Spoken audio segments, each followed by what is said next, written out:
y corre. Sí, para celulares están Celulares apagados, ¿no? apagados, sí. Esto es Oscar Montaño, toma 1. Bueno, Oscar, ¿qué es el candombe? El candombe es la herencia africana más visible con que cuenta nuestro país, y es un ritmo, es una danza, es una expresión artística compuesta de canto, danza y toque de instrumentos. En un comienzo, esa herencia africana se componía de otra instrumentación que lamentablemente hoy el candombe ha perdido, y tenía una riqueza que también estaba lindante con lo espiritual, con la expresión hacia las deidades de los africanos, que también poco a poco se fue perdiendo. El candombe es una mixtura, puede decirse, es un mosaico, es un entrelazamiento de aportes de diferentes pueblos africanos.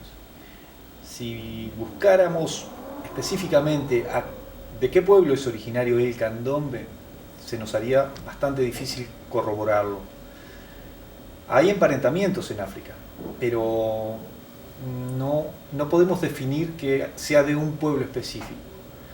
Sí, el nombre sí es de origen angolano, de los ndombes, que serían los benguelas o banguelas, que tuvieron una presencia muy numerosa en Montevideo, y bueno, fueron quienes legaron el tema del nombre candombe, que es un término compuesto, es como un prefijo que sería ca, que sería algo así como perteneciente o de los o relativo a los endombes, y los endombes fueron justamente los banguelas o benguelas.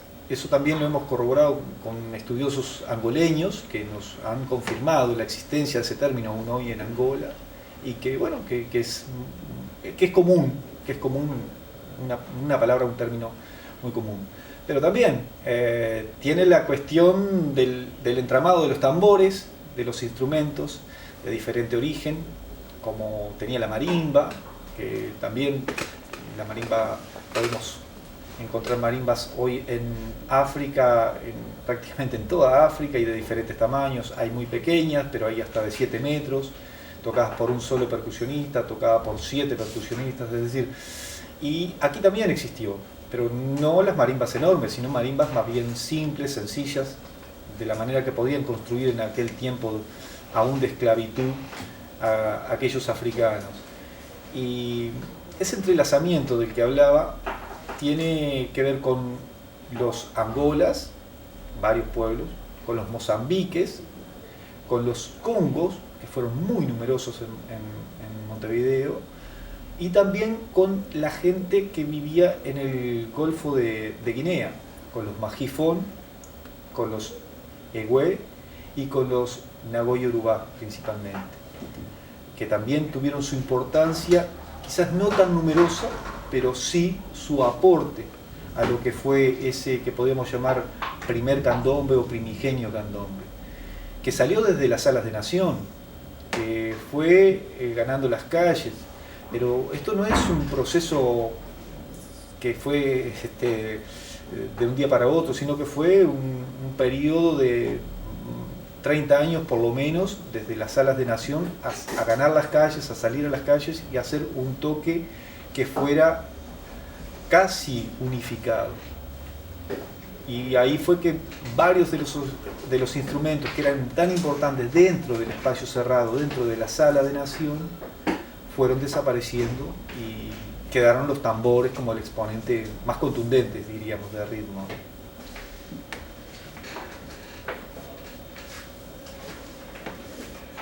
Bien, ¿y qué eran las salas de naciones?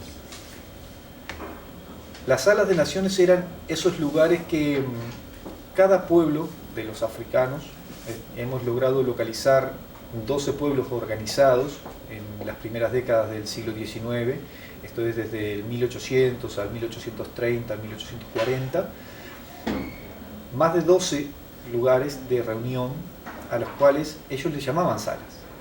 Es decir, no es un invento de los investigadores, es algo que ellos les decían salas, y como pertenecían cada uno a las naciones, a esas diferentes naciones, el término se fue acuñando y quedó como locales o salas de nación, lugares de reunión. Eran muy humildes, eran obviamente lo que ellos podían alquilar con los magros ingresos que tenían, prácticamente insignificativos, porque no tenían manera de lograr mucho dinero, obviamente. La mayor parte de ellos era esclavizado, se alquilaban a otro amo para poder sacar algún sustento, y de esa manera los objetivos eran claros: comprar la libertad primero de sus hijos, de sus esposas, de sus mujeres, las propias, y poder alquilar esos lugares de reunión. No era sencillo, pero lo lograron. Es decir, el empeño estaba, el sentido de pertenencia a ese lugar también, y bueno, lograban conseguir ese dinero, alquilar esos espacios y allí realizar sus prácticas religiosas, que muchas veces eran camufladas, simuladas, porque cuando iban los amos a ver, ellos no podían, tenían prohibido practicar cuestiones paganas o que fueran en contra del catolicismo. Entonces tenían que simular, pero en sus estados, diríamos, libres, entre comillas, porque ellos en esos lugares sí se sentían libres, expresaban sus cantos, sus diríamos, encuentros con las deidades, sus cantos a cada una de las deidades dependiendo de qué lugar o de qué origen eran. Los bantúes, es decir, los congos, angolas y mozambiques, era el culto a los inquises o espíritus ancestrales, y también a los antepasados. El tema del culto a los antepasados es muy importante aún hoy en África, sobre todo en los lugares donde sigue viviéndose de la manera africana más pura, que es difícil encontrarlo, pero bueno, aún hoy sigue existiendo afortunadamente en África. Bueno, imaginémonos, 200 años atrás era muy fuerte eso, y eso se trasladó a toda América. Y hemos encontrado similitudes en Brasil, en Cuba, en Venezuela, de lugares de reunión similares a los que hubo aquí en Montevideo.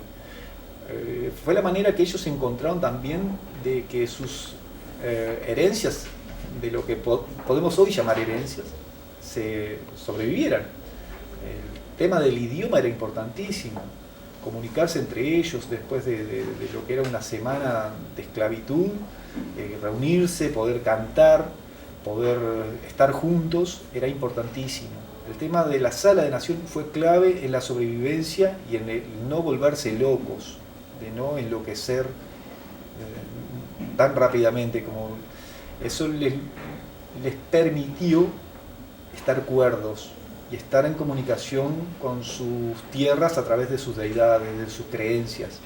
El tema de las naciones del Golfo de Guinea, como los Eguefón, que eran los magí aquí, estuvieron muy fuertes, tuvieron no menos de 6 lugares de reunión, y eran temidos hasta por otros africanos porque se contaban leyendas, dijera Marcelino Botaro, un cronista negro uruguayo, un afro uruguayo que vivió desde dentro de las salas de nación. Se contaban leyendas absurdas acerca de sus dioses y se les temía por su espíritu aguerrido. Esos eran los magíes, que ese ser aguerrido le llevó que fueran de las últimas salas de nación en sobrevivencia. Hasta el 1920, 1930 hubo lugares de reunión de los magí, hijos de aquellos africanos, no ya magíes nacidos en África, sino, es decir, hubo como que esa herencia se trasladó. Lamentablemente no quedaron tantos vocablos como quisiéramos de eso, no hubo quien anotara, hay sí palabras perdidas, pero no, lamentablemente, porque se debió haber hablado, hasta el 1900 al menos, se debió haber hablado bastantes palabras o expresiones en el idioma magí o eguefón. También los Nagoya Urubá fueron muy importantes, tenían sus lugares de reunión. Aquí no se los conoció como Yorubá, sino como Nagó. Era como ellos se autodefinían. Es decir, cuando en los censos, que para nosotros ha sido un material importantísimo, se le preguntaba a cada persona del Montevideo de aquella época de qué lugar era originario, los españoles decían de qué lugar, los indígenas decían de qué pueblo, y los africanos decían de qué nación era. Entonces ahí hay un material muy valioso que, bueno, que nosotros hemos tratado de analizar bien a fondo para decir esto que estamos diciendo, porque también hemos tenido nuestros entredichos con gente religiosa que dice que Nagó no debía ser el nombre, sino que debía ser Yorubá. Entonces, por eso hago esta aclaración, no por una cuestión que no sea importante, sino que nosotros damos importancia al término que ellos utilizaban. Y para ellos la nación era la nación Nagó. Nosotros le decimos Nagó Yorubá para justamente que la gente entienda de qué pueblo estamos hablando, porque aún hoy es un pueblo muy importante en Nigeria y bueno, nada menos que dio como herencia a todas las Américas la creencia en los orishas. Ahí está una de los legados más importantes de ese pueblo, que sigue teniendo, diríamos, ese culto aún hoy en Nigeria, y que bueno, que aquí en los diferentes lugares donde hay descendientes de africanos y gente que practica todo lo que tiene que ver con la espiritualidad de ese país, está el culto de los orishas, y se practicaba allá en ese tiempo. Entonces, la importancia de la Sala Nación fue muy importante. Y de ahí es donde se comienza a gestar esa simiente del candombe. Es un análisis que uno hace, diríamos, 200 años después, pero realmente fue así. En cada lugar se practicaban, se hacían sus prácticas religiosas, se tocaban los instrumentos, no todos tenían los mismos instrumentos.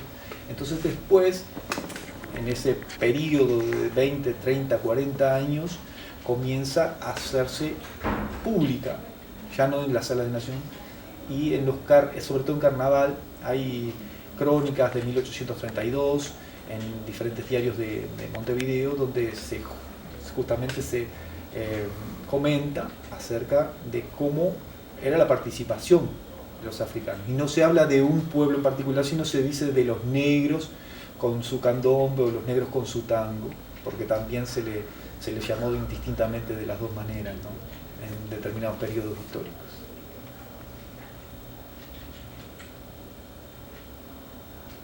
Un segundo, a ver, anda a mover el micrófono un poquito. Sí, cuidado con la sombra, ¿viste? Ahí está bárbaro. Adelante. Pregunta, digamos, si uno junta esclavitud, religiosidad y una ciudad, eso pasó en buena parte de América. Y digamos que todas las ciudades, puertos, aunque Montevideo ahí era por donde podían entrar, ¿por qué surgió el candombe en Montevideo? No sé si me explico la pregunta. Sí, claro. ¿Qué es lo que hace tan particular y por qué no hay en otros lados candombe? El candombe nace en Montevideo como consecuencia justamente de las numerosas salas, y que el nombre se popularizó. Pudo haber quedado como nombre tango, pudo haber quedado como nombre calenda, pudo haber quedado como nombre semba, samba, milonga, pero todas esas expresiones se utilizaron en Montevideo en todo el siglo XIX. Muchas de ellas fueron contemporáneas. Pudo haberse llamado batuque, un término que aquellos africanos en el Compañelo di Candombe de 1834 decían: bailemos este batuque con tamboles y malimba. Es decir, para ellos, y después nombran Compañelo di Candombe, Itapango, Bebechicha. Ahí hay una cantidad de términos africanos que se utilizan, y hay una asimilación o una comparación, o se trata del mismo toque o de la misma expresión, batuque o candombe. Eso es muy importante porque siempre sobre todo aquellos que creemos en la espiritualidad africana, El batuque fue una expresión religiosa que se trajo desde Río Grande del Sur a Montevideo, a todo el Uruguay, pero también a Montevideo en la década del 1960, por Joao Correa y Lima de Vara. Y buceando, hemos dado justamente que batuque era una expresión propia de los africanos de aquella época, del 1830, en esta región. Pero también buscando, ese mismo término batuque lo expresaban y lo tenían los africanos esclavizados en Río de Janeiro en 1835, como una danza. Entonces, candombe fue la que se popularizó más entre los africanos. Pero quizás haya sido lo numeroso que eran los banguelas. Los benguelas. Se le decía de las dos maneras, banguelas o benguelas. Y eso también pudo haber sido importante en la popularidad que tuvo el término. Pero bueno, marcó de esa manera, y hasta el 1900 al menos el término tango estuvo muy asociado también, emparentado con el término candombe. Y Montevideo tuvo la posibilidad o tuvo la vivencia de muchas salas de nación que no hubo en otras ciudades de lo que hoy es Uruguay. Que sí también pasó en Buenos Aires algo similar, y que hubo un candombe afro-bonaerense que se perdió. El de acá sobrevivió a pesar de la represión, a pesar de las prohibiciones, porque era muy mal visto por las autoridades y por la sociedad blanca. Pensemos que en 1805 fue prohibido, 1807, 1808, 1812 y así sucesivamente, en casi todo el siglo XIX. Prohibiciones del tango, prohibiciones del candombe o baile de los negros. Por eso es tan importante el tema de la danza también en lo que es el candombe. Y el canto, que se ha perdido bastante, pero que bueno, que es posible comenzar a recuperarlo también. Y así pasó en otras ciudades. Tranqui. Entiende, ¿no? Sí, claro. ¿Cortamos un segundo? ¿Sí? Sí, vamos a darle. Esto es Oscar Montaño, toma 2. Hablo, tal vez si sientas que yo te vuelvo a hacer una pregunta, vos pensás, ya se lo contesté, pero que yo quiero que quede, claro. Capaz hacemos Está así. bueno. Sí. Porque ahora te voy a preguntar algo que ya un poquito dijiste, pero te voy a ir más Especificar un específico. Ahí va. Sí. ¿Está? ¿Qué papel tenía la religión en el candombe? El aspecto espiritual dentro de las salas de nación era fundamental. Y ese primer candombe, el que surgió, el que comenzó a surgir desde 1820, 1830, 1840, que fue convirtiéndose poco a poco en el candombe que después se consolidó hacia 1880, el papel de la espiritualidad, de la religiosidad, era fundamental. Era fundamental porque era lo que, sin querer expresarlo los africanos, es que eso fue ese primer candombe. Fue una expresión de comunicación con sus entidades religiosas. Fue la posibilidad de establecer ese vínculo espiritual tan importante en África, que lo fue siempre y lo sigue siendo ahora, a pesar de que hayan otras religiones en África, que se llevaron desde Europa, desde Estados Unidos. La espiritualidad africana, la comunicación con sus deidades, con la naturaleza, con los espíritus del bien, con los espíritus del no tan bien, que son algunos espíritus malignos, todas esas creencias, todo eso estuvo en el nacimiento de ese primer candombe, y que poco a poco se fue perdiendo. Pero se fue perdiendo justamente debido a toda esa represión, a todo lo mal visto que eso comenzaba a hacer por parte del resto de la sociedad.